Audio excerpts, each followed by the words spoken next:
এটা রফিক ভাই 2 kilo. 2 kilo generator রবিনের, তাই তো? এটা রবিনের।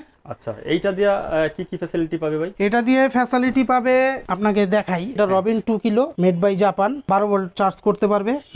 ঠিক আছে, অ্যানালগ মিটার। এটার আবার সার্কিট ব্রেকার আছে, কোনো রকম সমস্যা হলে সার্কিট এটা পড়ে যাবে। ওয়াইল এই লাইটটা জ্বললে বুঝতে হবে যে কোনো সমস্যা আছে বা অয়েল কমে গেছে আর কি। হ্যাঁ, আচ্ছা, তেল কমে গেলে এটা বুঝতে পারবে যে জি। তেলের ট্যাঙ্কি আছে হলো 15 লিটার। 15 লিটার। হ্যাঁ, সেলফ স্টার্ট। এটা এটা সেলফ রিকয়েল দোনোটাই, দুইটাই আছে। জি। আচ্ছা, এটা মানে 2 in 1 আর কি, তাই তো? হ্যাঁ, 2 in 1 দর্শক বন্ধু। 12 ভোল্টের এই যে একটা ব্যাটারিও আছে, আচ্ছা, এই সাথে সেলফ স্টার্ট করার জন্য। সাথে একটা ব্যাটারি দেওয়া আছে। এটার সাথে একটা ব্যাটারি আপনারা দিয়ে দিবেন, তাই তো? হ্যাঁ। তাহলে ওয়ারেন্টি গ্যারান্টি কি থাকবে ভাই? এটার হলো 3 বছরের ওয়ারেন্টি থাকবে। ওকে দর্শক বন্ধুরা, এটার কিন্তু 3 বছরের সার্ভিস ওয়ারেন্টি পাবে। 10টা ফ্যান 20টা লাইট চালাতে পারবেন। আচ্ছা, এটা মোটামুটি যাদের বড় একটা এটা আমি জাস্ট ধারণা দিলাম আর কি, যাদের একটা বড় দোকান আছে তারা কিন্তু এটা প্রয়োজন, অথবা যাদের ফ্ল্যাট বাসা আছে, তাই না? তারা কিন্তু নিতে পারবে। আচ্ছা ভাই, এটার সাউন্ড কেমন হবে? এটার সাউন্ড একদম স্মুথ। এখানে এবার এটা কি জিনিস ভাই? এটা কার্বোরেটর না? হ্যাঁ, এটা চাইলে আপনি গ্যাসও করে নিতে পারবেন।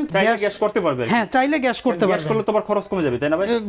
খরচ কমে যাবে, মাত্র 30 টাকায় 1 ঘন্টা চলবে। ও, কিন্তু জিনিসের কিন্তু থাকবে না, গুণগত মান থাকবে না, আস্তে আস্তে তাড়াতাড়ি নষ্ট হয়ে যাবে। জি, তাড়াতাড়ি নষ্ট হয়ে যাবে। দর্শক বন্ধুরা, আসলে এটা তেলে চালাইলে কিন্তু সবচেয়ে ভালো। 1 লিটার তেলে এটা 1.5 ঘন্টা চলবে। 1 লিটার তেলে না? হ্যাঁ, 65 টাকা খরচ হবে 1 ঘন্টায়। 1 ঘন্টায়, ঠিক আছে। সানি ভাই, তাহলে এইটার আপনারা প্রাইস কত রাখছেন? এটার প্রাইস রাখছি আমরা 24,500। স্ক্রিনে তো নাম্বার দেয়াই থাকবে, এই নাম্বারে যোগাযোগ করলে আরো বিস্তারিত জানতে পারবেন।